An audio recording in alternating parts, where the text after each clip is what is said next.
Welcome to Qatar KickAround, the nightly wrap-up and discussion of the day's action in the 2022 World Cup. From the group stage to the final, our team is here, keeping you on top of the world's most watched sporting event. Brought to you by Westwood One Sports. Howdy-ho, and welcome to Matchday 15 of Qatar KickAround, our daily wrap-up show of the action at the 2022 World Cup, way over yonder in Qatar. Hi, I'm Peter. That there in the tablecloth shirt is noted World Cup expert Andy Swift. Peter? Garopolich. Isn't that what I said? You said no. Garopolich. Oh. And live from London, England, having a nice soothing beverage and to keep himself warm is our friend Lars Sivertson. Good evening, gentlemen. How's it going? Excellent. Very good. Today was fun. I for thought some, it was. I thought stressful it was kind of fun. for some. Yeah. Okay. Now let's we had one game that was tense, but not a great spectacle, and then we had one that was the opposite of that, I thought. Okay. Good way to put it. Yep. Fair enough. All right. We'll get into Andy's allegiances here in a second, just to refresh and remind people or tell people who are new to the broadcast what's happened. But first, let's preview everybody's favorite segment. I was inundated with messages yesterday reminding me that Professor Andy's World Cup Trivia, brought to you by Soccer 90, Sure. is beloved by all the listeners and viewers of this podcast and live stream. So, Andy, please. All right. So tomorrow, Morocco faces off against Spain in one of the round 16 matches. They will be trying to be the only fourth African nation to reach the quarterfinals of a World Cup. So, the trivia question is, which nation was the first from Africa to reach the round of 16? I'll give you a hint. It was in 1986. In that game, they lost to West Germany 1-0 on an 88th minute goal. And remember, this is a Germany that had reached the 82 final. They reached the 86 final that year. They lost to Maradona's Argentina. They won in 90, so that was one of the greatest generations of German soccer. They lost to West Germany only 1-0 on the 88th minute. And then bonus question, what player that went on to eventually play in MLS scored for the West Germans, scored that goal? Okay. So the country I know that from answer. Africa. And I think I got both of these. what player for West Germany? I think I got both of these, Lars. All right. Nice one. So you just better sharpen your skills there, Mr. Football Journalist, because I'm coming after you. But I've told you, I'm surprisingly bad at historical trivia. That's why I was excited. That's why I was excited about doing this show with Andy. Yet it's been turned around on me completely. What do you mean it's been turned around? He thinks that you should be just teaching him all this stuff I instead am, of like through challenging trivia. him to find No. it. Yeah. Through trivia is how you learn. Lars doesn't see this as an educational moment, a teaching moment. He sees it as a challenge, Andy. Yes, like as a... Yeah. I see this as a ritual sort of revelation of how little history I know on a daily basis in front of a global audience. We'll add some Norway unpleasant. national team questions. All right, let's get into today's action. We will start with the later game first, which would be Brazil and South Korea. And my question for this group is the third goal that Brazil scored today not the most Brazilian goal, ever, exclamation point, question mark? Well, I would say that if you call it the most Brazil goal, it's because you've seen other Brazil goals, and therefore you define it as a Brazil goal. So maybe not the most ever. I don't know which one was. But in recent times that we can think of, it was one of those goals.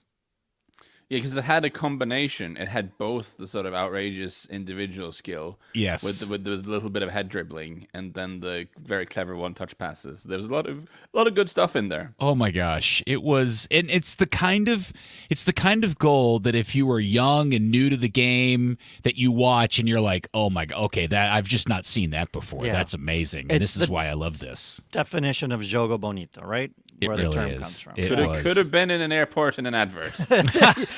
Very true. There you go. Yes, it was fantastic. So Brazil ends up beating South Korea today 4-1. It was never a contest. Brazil, as we discussed yesterday in our prediction section of the podcast, we were gonna guess that some of these clubs are starting to rev up the engine and get themselves sharpened for the most important part of the tournament. And Brazil looks.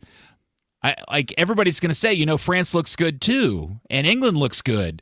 But for me, Brazil is essentially at almost full strength, and they look at full strength with all their best players. Yeah, so Lars, I guess it comes down to both France and Brazil have that great attack, but Brazil's defense is what sets them apart, perhaps, right? I think that's a fair point. I guess. Well, I feel like we'll get to the sort of potential downsides. Let's enjoy what was good about them first, I suppose, because I thought it was, if you were to make a checklist ahead of the tournament, things you want to see, things you need to see for this to have been a good World Cup, I think having at least 45 minutes where Brazil sort of cut loose and go full Nike advert on someone. That's part of what a good World Cup should have, right? And we got it. It was really fun.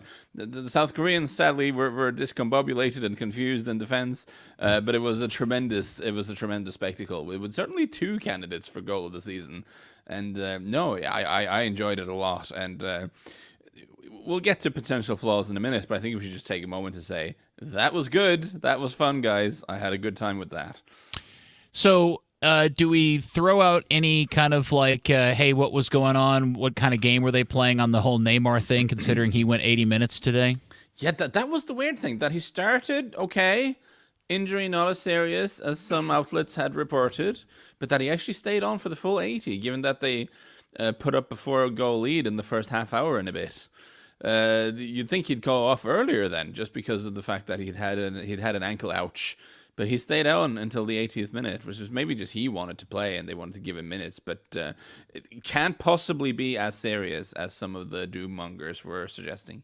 Yeah, I agree. If he stayed on till the 80th, I think that was a telltale sign. I was surprised he was starting. I thought they'd bring him on as a sub. And then when he started, it's like, okay, it's a 65th minute.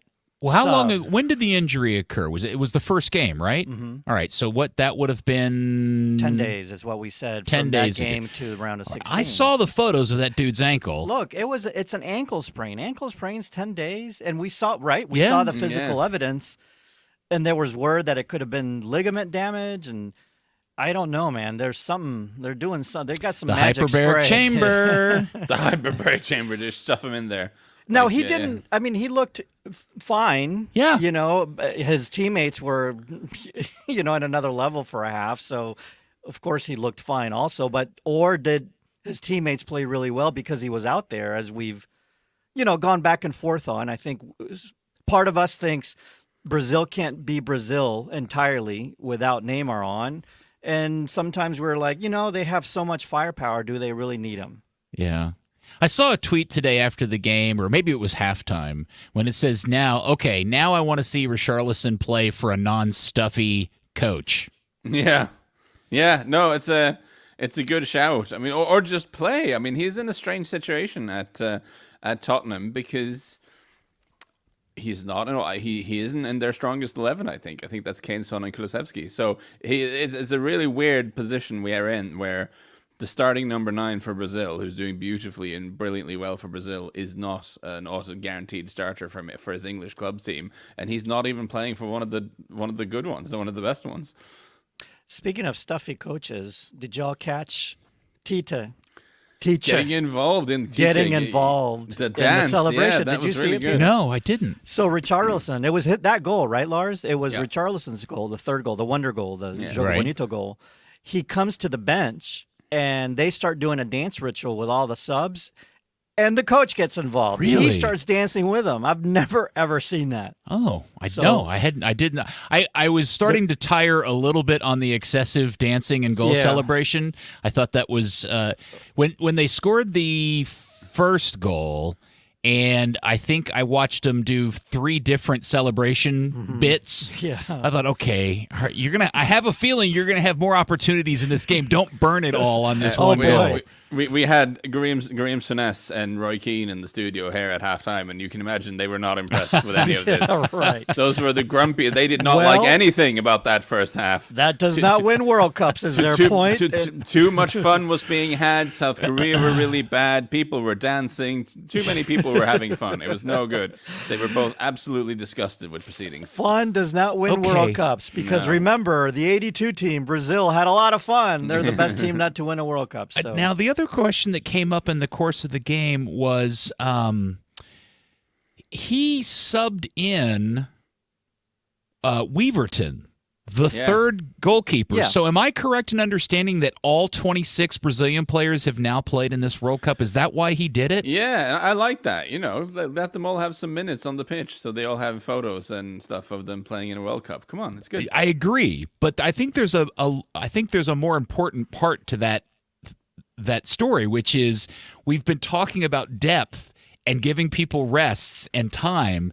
The Brazilians now have all of their players have now gotten some level of rest, and they've played all 26 of their players. And I think they have to be the only team in the tournament to have done that. Well, maybe playing all 26, but let's go back to France, the other team that was able to rest most of their starters and play the B team, and they also in the round of 16 just cruised. Right. There's something to be said for that rotation that you can get away with if you're one of these teams that qualifies out of group stage early. All right. Yeah, for sure that helps. And the funny thing about this game was that in the second half, I mean, South Korea created some chances. So we also got to see Allison show his stuff. I mean, he made a couple of really good saves. The one Son breakthrough. Yeah, that was a very nice save. So let's bring the goalkeeping issue up. Not issue, but this is another point of strength, I think, for Brazil, right? And it was for France for last World Cup. He was the best goalkeeper, right? France had the best goalkeeper. He's still good, but does Brazil have the edge in goalkeeping? I'm a big Luis fan, but he has declined a little bit in the last couple of years. And we've seen it this World Cup, too. There's a couple of things here and there that... But well, if we want to go straight to potential weaknesses with the Brazil team and reasons why Croatia could give them trouble, it's not a long list, but I think that midfield, I mean, I wonder if he's going to adjust. I do wonder if when they face Croatia instead of South Korea, because they did the sort of all-out version today with Casemiro anchoring, Paquetá linking, and Neymar just doing whatever he wants, and then Vinicius and Rafinha on each flank and Richarlison up front. I think there will be a Fred against Croatia, or possibly Bruno Guimaraes, but one more midfielder, and you drop one of the wingers, because I just think if this team is gonna have a problem with something, it's gonna be that they come up against a really good midfield, and then the Casemiro alone with Paquetá and Neymar just isn't enough to control that part of the pitch. Yeah, but the counterpoint to that is that Croatian midfield has run a lot.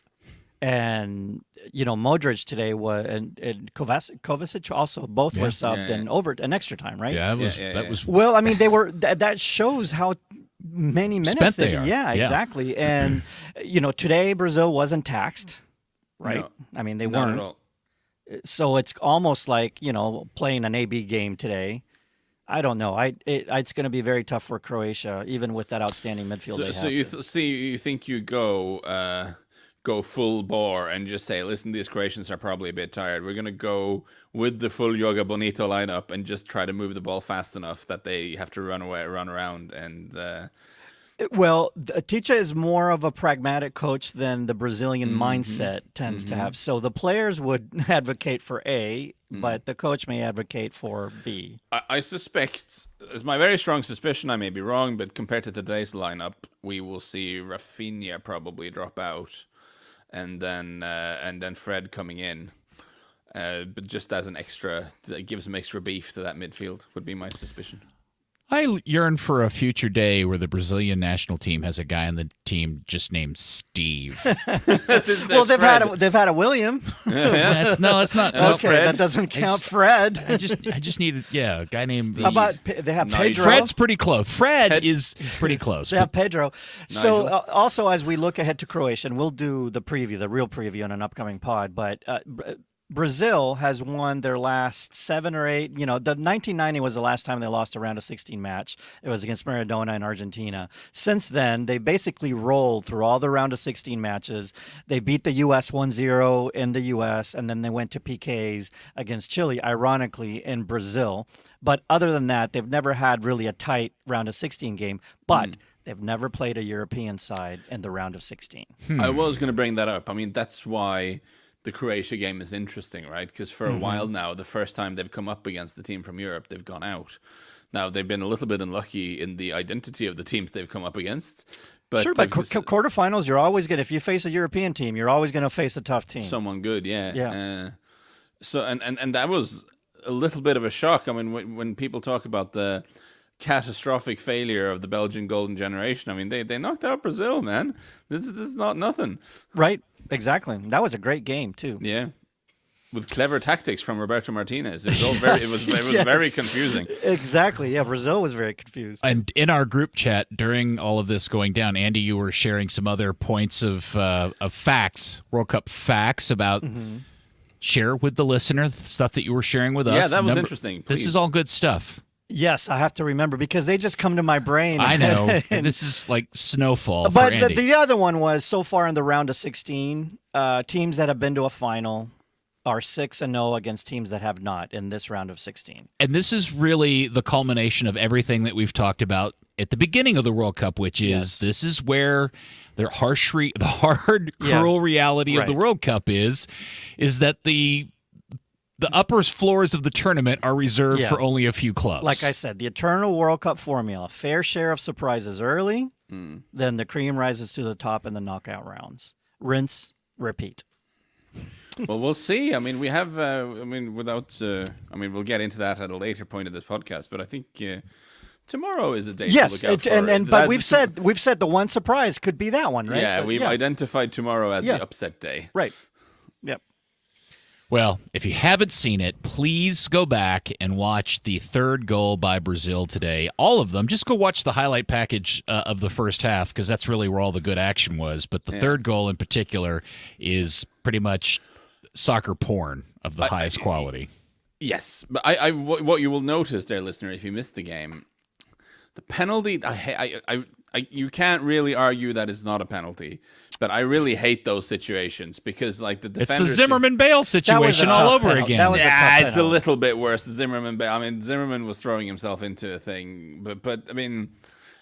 It's an attacker surprising a defender from... Yes, but this is a very clear sort of... The defender is just trying to kick the ball, and suddenly there's a leg there. And it's very tough for him. You know, I feel very... It's one of those... I keep saying it. It's one of those where awarding an 80% chance of a goal to the other team is just not...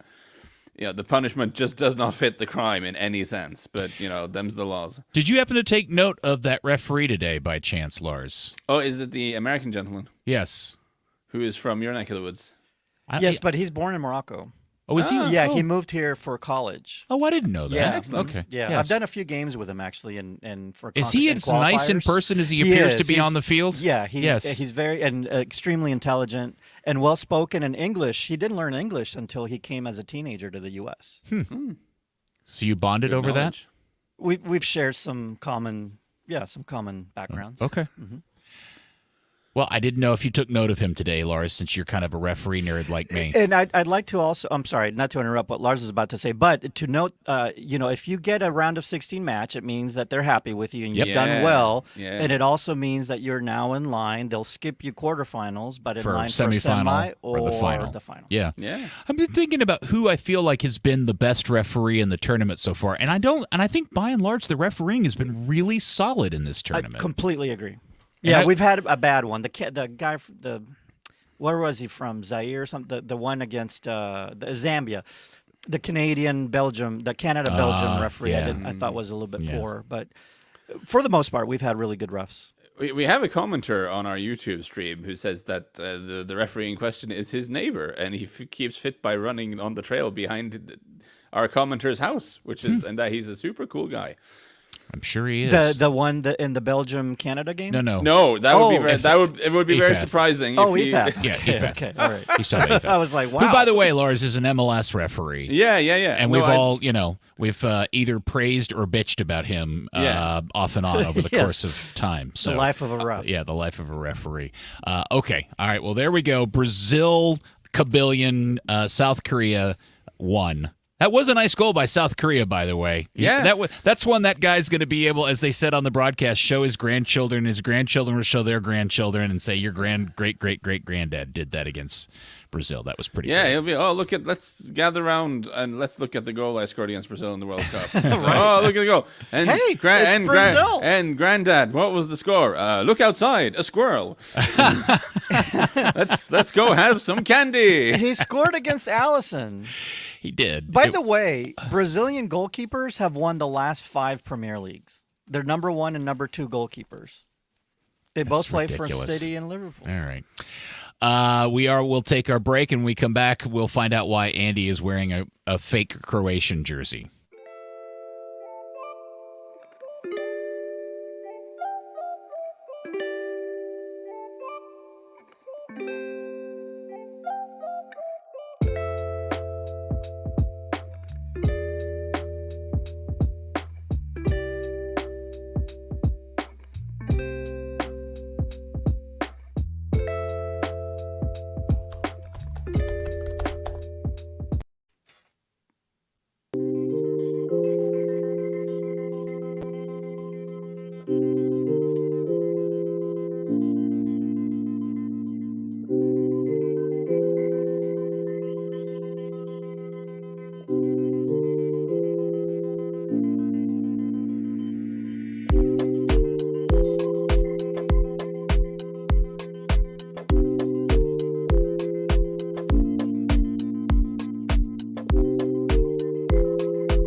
And just like that, it's part 2 of Matchday 15 of Qatar KickAround, where we now let Andy celebrate the fact that one of his many national allegiances have I am a man of the progressed. world, Peter. I You can't are help it. a man of the world as he wears his checkerboard Croatian knockoff jersey. Bought on the streets of Dubrovnik. Which, and I have to give you credit for that. Because if this was just like a knockoff you bought off from a Chinese website, I'd judge you. Sir. But the fact that you bought a knockoff from actually the streets of Croatia, Yeah, of course. that's pretty cool. Yeah. Now that makes it proper. Yeah, there you go. Yeah.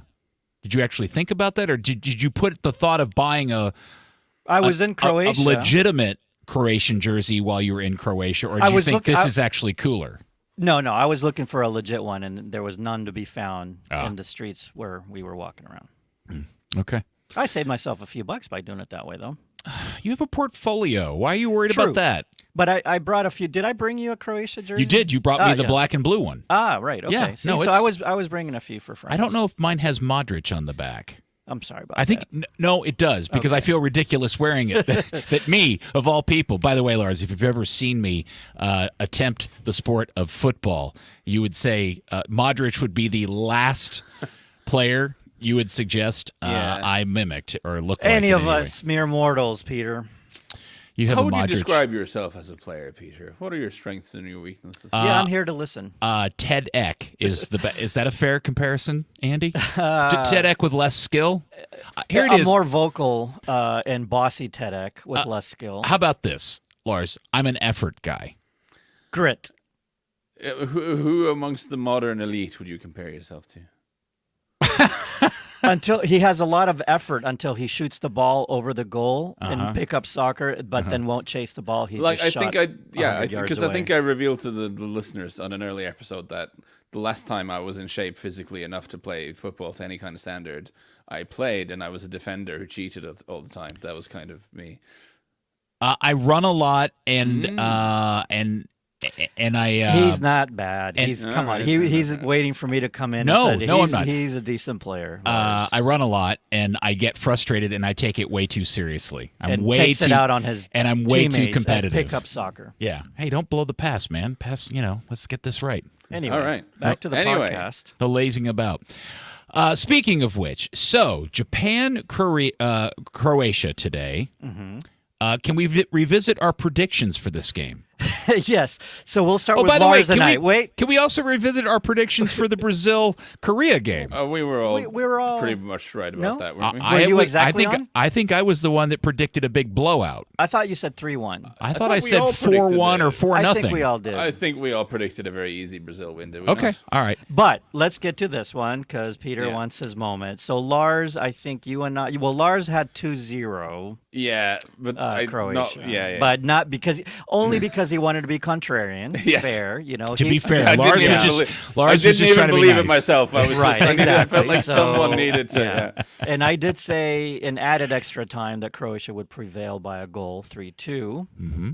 And then Peter said it would go to PKs and the Croatia would win. And you were mad at me because you thought I was jinxing it for your team. I did. And I was right. You were. Very good. I need to make up for my terrible wheel. I want to give. tournament I want to predictions. give. I want to give that Croatian goalkeeper some credit for stopping 3, but those Japanese penalty kicks those were horrid. Some pretty bad PK efforts. Wait, but which was actually worse? Was it any of the saved Japanese Croatian? or the one Croatian one where he looked like he could not have tried less hard to score a penalty kick? That was the angriest I have been, I think, in the whole World Cup, watching all the various teams. I was so mad. I was mad the way he was about to take it. I was already cussing, and I yelled so much. It was so loud that my dog came up from the second floor down to my office to check on me. My poor little puppy dog. Well, for those who didn't see it, I think Croatia's already leading in the penalty kicks at this point, and I don't even know which player it was. I don't either. Something I should itch. look it up. Yes, and he doesn't even.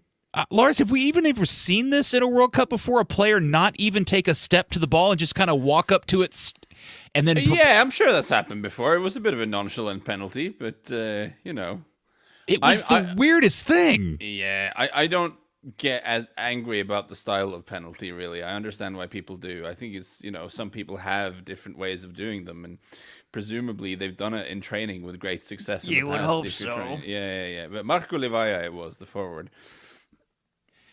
Okay. Was that who it was? Yeah. Okay. Well, anyway, while they did end up winning on penalty kicks, Lars, would you please, since you're the unbiased person here, why don't you give us your quick review of Japan 1, Croatia 1? Yeah, I was just going to bear in mind Andy's Croatian affiliations here, because I was a little bit disappointed on Japan's behalf, because I kind of always had a soft spot for them. And I thought Croatia were here for the taking. I thought Croatia looked, again, like against Belgium. I thought they looked tired. I thought they looked a little bit low energy. And I thought Japan could exploit that more than they ultimately did. I thought there was a team that had a lot of effort, but lacked a little bit of precision, lacked a little bit of technique, lacked a little bit of experience. Whereas the team that was completely the opposite was kind of how I felt about this. Yeah, no, I don't disagree. I think it was an emotional game to watch and stressful if you're a supporter of either of those. But for a neutral, probably not from a standard of soccer point of view, not the best game.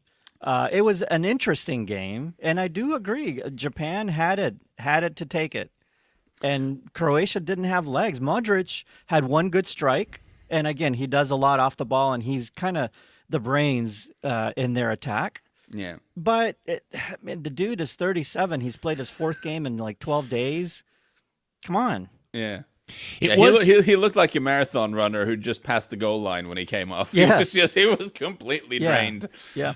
I think it's not unfair to say that was one of the more alarming moments of the tournament when you see them in added time subbing out Modric and Kozovic, by the way. Yeah, But both are really, really good kind of stalwart guys that run the entire show, but because they've essentially run them into the ground, when they need them the most, they got to sub them off. There was just nothing left there. Yeah, the midfield had to come off. You say it was an interesting game, Andy. I have to admit, I very rarely come out of watching 120 minutes of football with fewer talking points, really, than after that. It was interesting if you have a rooting interest, maybe. Yes, then you were very nervous. I get that. That's almost every game. But I'm really scratching around for interesting things to say about the game of football. It's also interesting because, from this perspective, it's Croatia's now fourth game in the knockout stages in a row in World Cups, right? I mean, the final not being a knockout game. So the round of 16, the quarters, and the semis in 2018, every game went to extra time. 2 went to PKs. They advanced on all of them, and now this one. So that's 4 straight games they've played in the knockout rounds, and they've taken it to. So, I don't know what it says about that team. It's not all the same players. Modric was part of all that, and he played 3. And I looked up the minutes. He played all but 2 minutes of those 3 extra round games. He is a wizard elf. I mean, they were a much stronger team in 2018. I think we can agree. They were. Yeah. And crucially, if I could take just one player from that team. You mean when he was 33? Well, no, but just if you could take one guy from the 2018 team and stick him into this team, you'd have Mandzukic, right? Because you need someone up front to be that focal point. And that is such a huge problem. And score goals. They tried Bruno Petkovic today, who's a player I think is kind of fascinating. I've seen him from Dinamo Zagreb quite a few times because he's built like a target man, but he kind of wants to play like a number 10. He's kind of like a strange character. He didn't do much at all in the first half. And then they brought on Ante Budimir, who is not good. Like he is just he's just sort of a low level target man guy who's not great, and they subbed him off again and brought Marco Livaja on. So they went through 3 strikers in that game, and no one made any impact. Plus Rakitic in the middle. I think Perisic, yeah. I mean, Rakitic in 2018. Yeah, of course, Rakitic. Sorry, yeah. But I just thought in this game, honestly, just because the way he took his goal, you wonder if maybe it's worth sticking Perisic up front, man, because at least he gives you something to aim at in the middle, and then you can stick like Lovro Majer or Orsic or someone like that out on the wing instead of him, because you do have some other players who can run, but you got just nothing to aim for in the middle there, and Perisic does have a bit of presence. Yeah, I did feel terrible for the Japanese. Their fans were incredible the entire game. But I do wonder. But here's the question: because of today's results, we've now lost the 2 Asian countries that remained in the tournament, and we are 1 game away from having nothing but a CONMEBOL / UEFA tournament left over, which I feel like is pretty much what we get every World Cup. Look, since 1990. It's around these numbers. I think South America and Europe against all the others in the round of 16 are 20-4. Wow. So, surprises sometimes happen in the round of 16 far less often than they do in the group stage matches. And it's when everything we've talked about starts to happen. So, but it's possible. And I don't want to get ahead of our preview of Morocco-Spain tomorrow because I do think that's an extremely intriguing matchup. But, Japan, like Lars said, and Lars was saying it in the chat that we were having during the game, it's experience versus the energy and maybe a little bit better talent. I don't know if better talent is the word, but just a better team. Well, so let me ask it. Let me ask it this way, Lars. We've talked about the confidence switch for the Japanese. I feel like they did the reverse in this game. Instead of having to go turn the confidence switch on at some point during the game, I kind of feel like they started with it on, and then kind of like somebody went over and accidentally leaned against the wall and turned it off. Well, okay, so I did a different podcast just before coming on with you guys.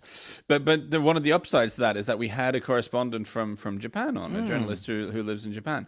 And the point he made, obviously knowing this team quite a lot better than I do, was that in the games against Spain and Germany, they were on the back foot, like they were in trouble, and the coach made attacking substitutions that really turned the momentum of the game. Whereas he felt since they went in front here, it was almost They as didn't know if what he to couldn't. do? Yeah, What like do we do? before they put on Mitoma from Brighton on the wing, and he really helped turn the game and added new energy and stuff. And now that they went 1-0 up, they were like, well, okay, do we do the same sub or what do we do here really? And they didn't really like kick on in the second half the way they should have, and that was all a little bit disappointing. Do you think when a team gets into penalty kicks and their first taker just bonks it the way that did, does that have like a downhill effect on the rest of them? Absolutely. Sure It's it proven Yeah. statistically. Really? Yes.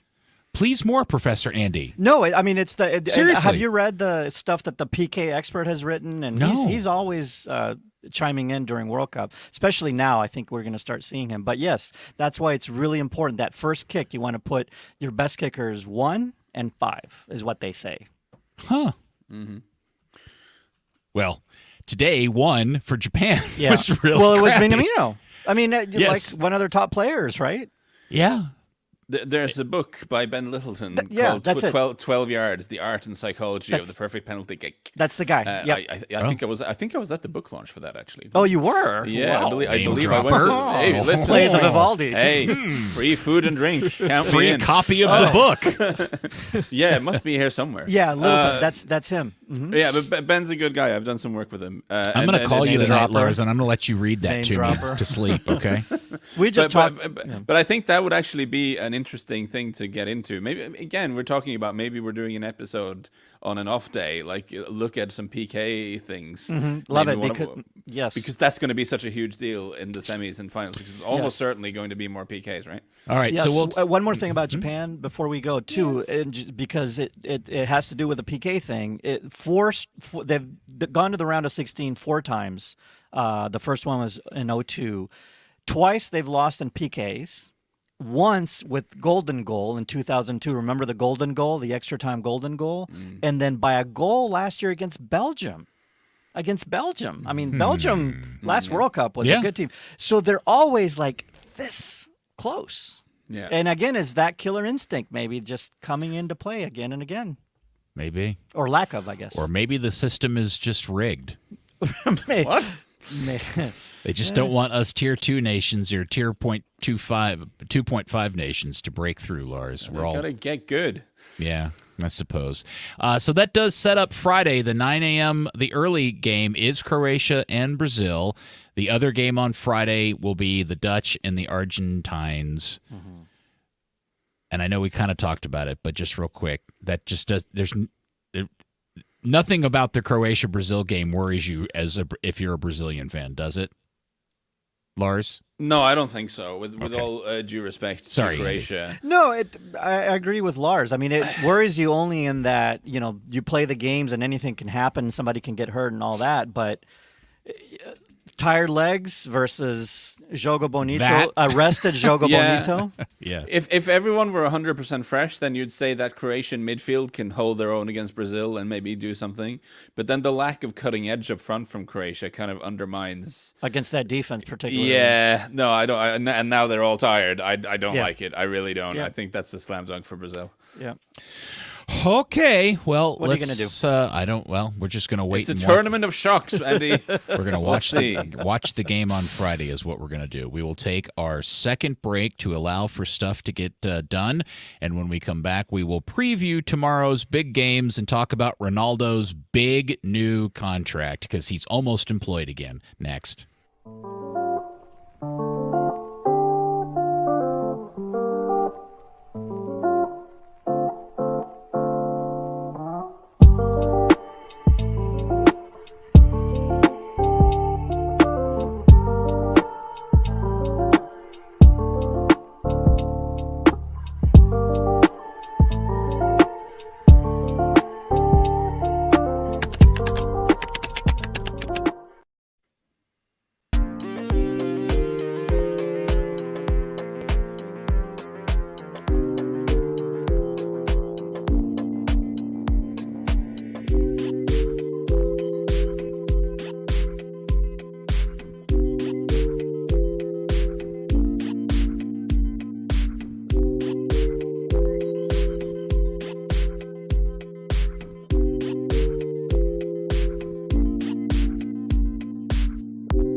Ta-da! It's part 3 of Match Day 15 of Qatar Kick-Around. Before we get into previewing tomorrow, Tuesday's round of 16 games, a few notes. First, the ratings for the U.S. Game against the Netherlands have come out for Fox, and they've been really good. I think this was equitable to the Iran game. They're not as high as the England game because obviously the England game came at a perfect time. But this was also fairly good. Saturday morning, 9 o'clock, that's really key. I haven't seen them combined with the Telemundo broadcast and streaming numbers, which is what really pushed the England game over the top, like over 20 million. So, right. And what was this one? You didn't say. It was like 12-5, 13, something like that, just for the Fox part. Now, what's annoying about Fox is that Fox keeps trying to compare these to the 2018 tournament. So they're saying more. They're like, it's 163% greater than the round of 16 game in Russia. Well, like the U.S. didn't play in that tournament. You got to compare it to 14. When you compare it to 14, the numbers are not as good. And by the way, the tournament was on Fox in Russia. It was on ESPN in the tournament in 2014, so in Brazil. So they also don't want to talk about that. Now, the times were better in their defense for Brazil. Sure. And it also helps that the U.S. is in the tournament. Yeah. Right? Yeah, in 14. No, of as course. compared to 18. Yeah, right. The other thing today that has happened, Lars, is, and this is, I think, a byproduct of now we're 2 weeks into this, and now's the time that people have too much time on their hands because there's not 4 games a day, so they're starting to cast stones. And The Guardian paid an American writer to write an article reviewing Fox's handling of the World Cup as the American broadcaster. I haven't seen this. By handling, do you mean like all aspects? Like how they've done. Okay. And his description was, hey, the Guardian paid me to make fun of Fox's production of the World Cup. And he writes I'm going to say it's so scathing that it's almost satirical, and it's in the way that it's put together, like it's a big comedy bit, because it's pretty funny and he makes valid points, but a lot of it is structured. Like the 2 complaints about how Fox is doing the tournament is, one, mistakes that have happened, like verbal faux pas or just factual errors that have been put on the air. Stuff we do every day on our podcast. Sure. Okay. Right. We're a free podcast. The other part is how Fox just insists on completely dumbing this thing down. And while I understand the frustration of Rob Stone mispronouncing Doha on day 1, or them getting... How did he pronounce it? Doha? I don't remember. I'm sure it was not that first. many letters. I'm sure it was the first day jitters. He also was already losing his voice, and anyway. I mispronounce stuff all the time. Sure. But then also the fact that they were consistently getting the permutations of the last day of the group stage wrong on the broadcast. Yeah, that's not good. Like how you don't know that is frustrating. Yeah. But the studio stuff with all the kind of super bass things, to me, is built on a misunderstanding, and the other part is just people being mad that Fox clearly is sucked up to the nation state of Qatar. Well, they're a sponsor too. Right, and they've accepted all this money, and they seem to be doing a lot of going out of their way to pat Qatar or do whatever Qatar wants them to do, whereas, for example, in the article, the BBC, on the opening ceremonies, they didn't show any of it in England. They cut to a whole documentary about how terrible a place Qatar is. Did they do that for Russia and also for like the Brazilian rainforest issues and all that? No, okay, Probably not, no. There was quite a lot of criticism of Russia, a bit less, but I think that needs to be seen in the context of the rise of Manchester City, the rise of Paris Saint-Germain. I think we're much more aware of the Gulf states' exploitation of football for PR gain of recent years. Well, the other comment of the guy that wrote, Aaron Timms, that wrote the article, and I recommend everybody go read it, I tweeted it out, is that what everybody has to remember, if you're listening to this podcast, I'm going to assume that you're at least an already existing fan of the sport and you have an appreciation of it and you watch a lot of it. But when you pay $400 million for the World Cup, what you're trying to attract and gather for the numbers are people who are the quadrennial soccer fan. Just whenever the World Cup happens, that's when I care about soccer. Right on.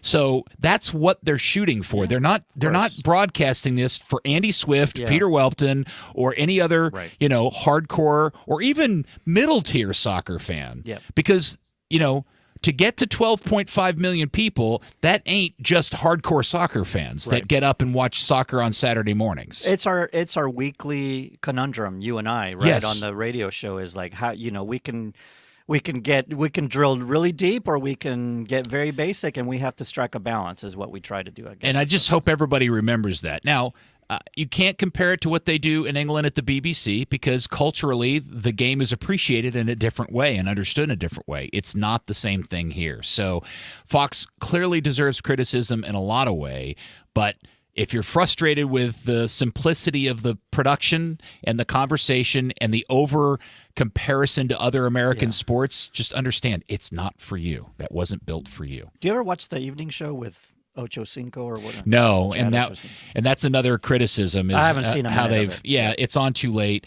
What they've done here in the States, Lars, is they've taken Kate Abdo, who's turned out to be really good because she does the American coverage for Paramount on Champions League, where she does this amazing bit where she translates multiple languages during press conferences in real time on the air. It's stunningly cool to watch somebody do that.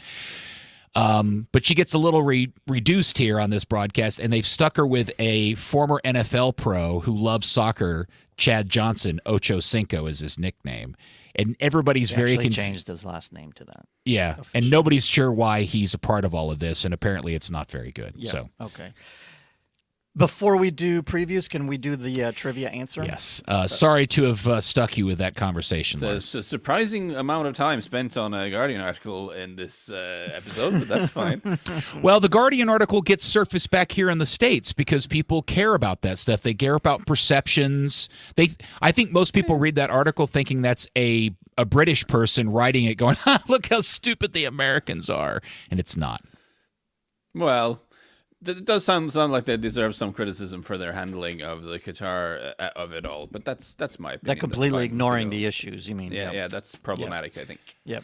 So now time brought to you by Soccer 90, whether they like it or not. Professor Andy's. Yeah, by the way, Telemundo has addressed issues, the Qatar issues. Yeah. They went the other way on that. I wouldn't know this because I don't speak Spanish. I'm just you're not the only person in the world, Peter. There's others. What? And it's just informative to there's another US based network, the Spanish language, and they've decided to address the issues, and I think that's good. That is good. Yeah. All right. Now, again, whether they like it or not, brought to you by Soccer 90, it is Professor Andy's World Cup Trivia. I think I know these answers. Tomorrow, Morocco. They play Spain. They'll try to be the fourth African team in history to reach the quarterfinals of a World Cup. Which nation was the first one from Africa to reach the round of 16? It happened in 1986. They lost in that round of 16 match to West Germany, 1-0 on an 88th minute goal. That was a very good German team they lost to. And what player that scored the goal, this is for bonus points, went on to play in MLS? Well, Peter's very excited, so I think you should go first. No, Lars, you should go first because I don't want to ruin it for you. Well, I don't think I know the answer. I'm going to just say Cameroon in case it's correct. This is the first African nation to ever reach the round of 16. All right. I don't really know the first part. I know the second answer. I don't know the first one, but I think I'm taking an educated guess and saying it's Nigeria. Okay. It was Morocco. Crap in a sock. So you need to. I forgot. Because they play tomorrow. Play the player, not the game. That's right. Morocco. I know I'm 100% on this. The West German that scored the goal that later ended up in MLS is the great Lothar Matthäus. Very good. In the 80th minute on a free kick, and that's how Germany beat Morocco, who had beaten Portugal in group play 3-1. To advance the round of 16. And Cameroon was 1990. Cameroon in 1990, correct. Yes. And they won the AFCON in 98. And Lars, someday we can have a really fun conversation reflecting on Lothar Matthäus' time at the Metro Stars. And Peter, Nigeria was 94. Okay. All right. All right, let's preview the 9 a.m. game. Dallas time tomorrow is Morocco and Spain, and Andy has been promising us for a better part of 3 days an upset in the round of 16, and this is the one he guaranteed us would be the upset. This is the one I thought. What did I do? Our studio's falling apart here. This is the one I thought had the best chance to be an upset. Now, remember, teams from Europe and South America are 20-5 or something ridiculous like that in the round of 16 since 1990. So the odds are stacked against Morocco historically, but like Lars says, history has no bearing on what will happen tomorrow because the players didn't participate in that 20-5 record, right? And Morocco's look good, right, Lars? Yeah, I think so. But when we say the biggest chance of an upset, would a Swiss win over Portugal count as an upset? But it's small. Like this, because I think that's more likely than Morocco winning. But I think out of the mismatched, of the ones that on paper look like mismatches, I would agree that that Morocco is, just because they've looked really good off the ball, I think, and that's really important when you play Spain, because when you play Spain, they're going to have the ball most of the time. There's just no way. There's no antidote to that. That is what happens when you play Spain. So what becomes really important is what your defensive organization is off the ball. And from what I've seen from Morocco so far, they've been good in that aspect. They were really good at stopping both Croatia and Belgium from playing. Now, Spain are quite a lot better than both Croatia and Belgium, but I think it's still a promising sign. They've got a good centre-half pairing. They've got a very good attacking right-back. They have another good right-back who's playing at left-back, which is nice of him, taking one for the team there. And also the midfielder, Soufiane Amrabat, is going to be one of those dudes that's linked to everyone after a couple of good games at the World Cup, I think, because he's been very, very efficient in a sort of sweeping up the garbage role in midfield behind two slightly more confrontational players. And that's all been functioning very well. And what they do have as well, Morocco, is they got a couple of guys up front. Obviously, Hakim Ziyech is the one everyone's heard of, but I have a real soft spot for Sofiane Boufal as well, because he's one of those. I have a thing for players who are almost very good, if you know what I'm saying. Players root for them hard. Yeah, players who have certain qualities that are outstanding but are completely flawed in some way. I feel the same way about films, actually. I'm often quite tickled by films that are close to being good. What about national teams? Well, yeah, exactly. Well, I'm from a country that often falls into that bracket. But no, Sofiane Boufal is an incredibly gifted player, and you'll notice I haven't heard anything to suggest he's not playing. He's very skillful. He's got a lovely sort of balance of his body. He moves beautifully with the ball. Decision making all over the place. Like, does the wrong thing constantly and doesn't pass very well. And yeah, very frustrating guy. But he's someone who I can imagine, skipping past the Spanish fullback, and suddenly things look a bit iffy. I do think, again, Spain will have a lot of the ball. They'll move it around really well like they do with Gavi and Pedri and all the stuff. But they have forwards who misfire, and they have a defense that can be iffy. So this is not completely obvious a slam dunk for Spanish, I don't think, for Spain. No, I agree. I still think, Spain there's too much talent right on the field. Yeah. And they've shown that they're capable in this World Cup. The scoring goals, despite that 7-0 trucking of Costa Rica, they've shown that perhaps they might have trouble scoring some goals. And Morocco defends well. And by the way, Morocco and Spain and Portugal are all in this little quadrant of the round of 16. They're all neighbors, and they all play so different from each other. It's cool, it's kind of really weird. Cool, yeah. But I think it'll be an interesting game, and fascinating. You're like, how fascinating can it be when Spain's going to control the ball 80% of the time? But it will be fascinating because when they do miss, when there's a turnover and there's a change of pace, and Morocco will be good on the counter, and they'll give Spain some fits. Will they score a goal? I don't know. So there's a side of me that worries that we've done the Denmark thing again, which is when we sort of try to convince ourselves that underdogs are good. Yeah, sure, of course. And then we become a bit of an echo chamber because both you and I think the same thing. Right. And then we drag Peter along, and at the end of the day, the good teams are good. Yeah. So there could be, again, Morata scores a goal in the 5th minute and just whatever. That could happen. But I'm hopeful for wanting to see an African team progress, from wanting to see an upset.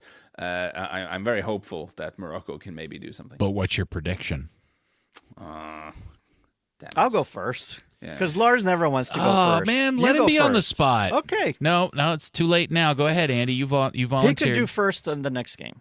I'm going to say Spain 2-1 because I don't want Lars to think that I'm just going to go Morocco. Yeah, so I hope, but I don't believe. So I'm saying 1-0 Spain and Mitsu. So after all this talking them up, we both think Morocco will lose. But We're not saying they're going to get blown. I mean, it's going to be a good game.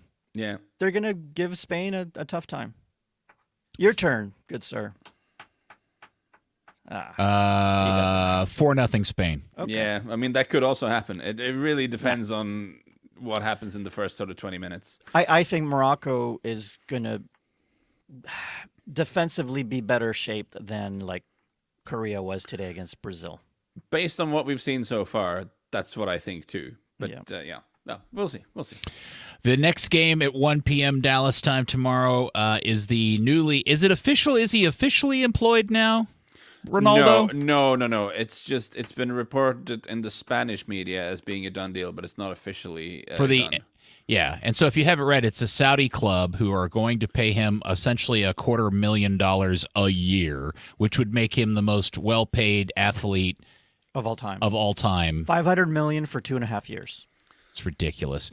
Now, the reason why this is interesting also comes on the heels that I'm also reading articles that he's had a bit of a rift with his manager, Mr. Santos, about how he got subbed out of the previous game. And Santos is actually like shading that maybe Ronaldo doesn't start tomorrow. He'll start him. Really? I think he answered a question in a press conference, and he said he didn't like his behavior because I think Ronaldo has suggested that because he did a shushing thing. But Ronaldo has said something about how that was aimed at one of the opposition players who'd said something to him. And it's all this sort of psychodrama that I'm not super interested in always. It's the Cristiano Ronaldo drama. He got subbed out early. He didn't like it. And people read into his body language, and he said something as he walked by. And Do the other guy, like, how much does it affect the rest of the squad? I mean, are they all like, just like, whatever, we're going about our business, or does it like start to get to them? I just wonder. I think it depends because what you have to remember is he's got such an extraordinarily high status in that country. They all sort of look up to him so much. As the second best Portuguese player of all time. Well, as a national icon and all of this. But I think some of the reports we got out of Manchester United was that while some of the older players had a lot of respect for him, a lot of the younger people just thought he was a bit of a disagreeable person. I nearly said a bad word on the street. And it's, his behavior was fine when he was scoring 50 goals a year, but he's not anymore. Like, he's just not contributing as much as he used to. And his behavior then becomes like, dude, just try to contribute and don't be an ass. Yeah. will we all laugh if Portugal wins the World Cup someday without Ronaldo? I mean, that'd be good. Yeah, that'd be funny. Are we all going to root hard for Portugal once Ronaldo leaves? Maybe, yeah. Honest to God, but the frustrating thing is he could still be good. Like, he still has qualities, but he's trying to be the player he was 8 years ago, and that isn't happening. He needs to. This is the most insulting thing you can say, but I mean it well. He needs to sit down and watch some tapes of Olivier Giroud. He needs to learn from Giroud. Giroud can show you how you play as a number 9 when you have no speed at all, but you're still pretty tall and strong and technically clever. Do like Giroud. Yeah, be like Giroud. And while you're at it, watch some Jude Bellingham tapes so you can learn how to behave. If he could behave like Bellingham and play like Giroud, teammate will embrace you like the Notebook. People will like you. Just stop being an ass, Cristiano. So what will that mean for tomorrow's match? At the end of the day, who knows? I think this game's closer than the other ones. That you do? Oh yeah, it is. Yeah. To me, if there's a game written to go to PKs, this is the one. This is the one. When I saw the round of 16, that's the PK game. But what do I know? Yeah. There's the other thing about, I think the reason that's frustrating that we end up having to talk about Cristiano Ronaldo so much, and there's no way around it, is that there are so many other interesting players on this team. Yes, there's that if he could just amazing talent. There's one that doesn't start because of Ronaldo. Yeah, that's really if he good. could just kind of get out of the way and just leave it to other people. When was the last time we saw Portugal as a national team go on an extended run of games without Ronaldo? Has that ever existed in the Ronaldo era? I mean, it's hard to. I mean, I'm not. Because not, I guess my question is, Peter, you're older than me, so maybe you remember this bit of. That's rude. I just remember them winning the Euro final without him. But him being on the bench. Yeah, that's true. Yeah. Okay, I just wondered if in like recent times, if he'd not played and maybe they just look significantly better without him.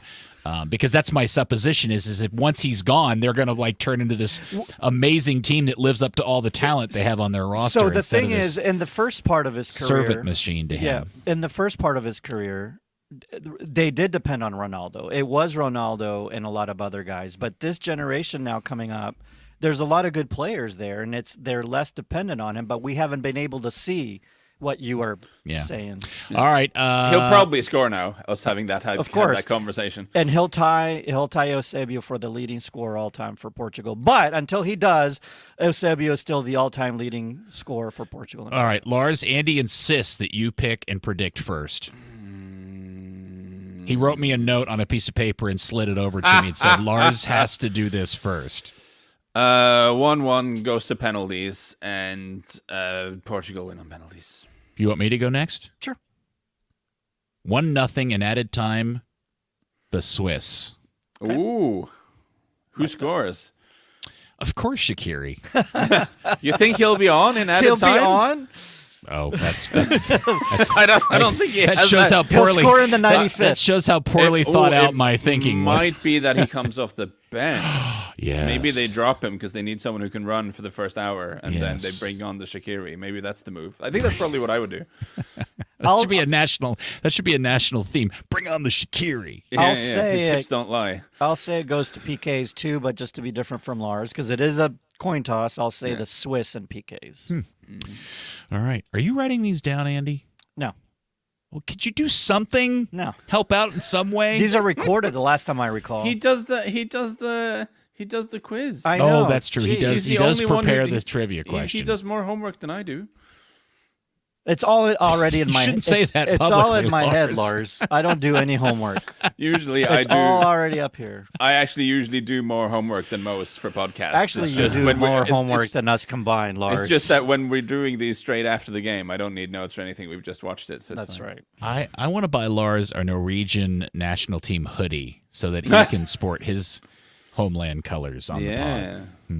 All right, Lars. Well, thank you once again. I know you got an early morning tomorrow to go do another podcast. So get some sleep tonight, my friend. All right. That's the plan. Straight No up to bed. WhatsApping in the middle of the night. Okay. None of that. Like, very good. Andy, thank you, sir. Congratulations on the win. And thank you to those watching the live stream and downloading the podcast. We will be back tomorrow for match day 16. And in the meantime, get stuck in, win your 50s.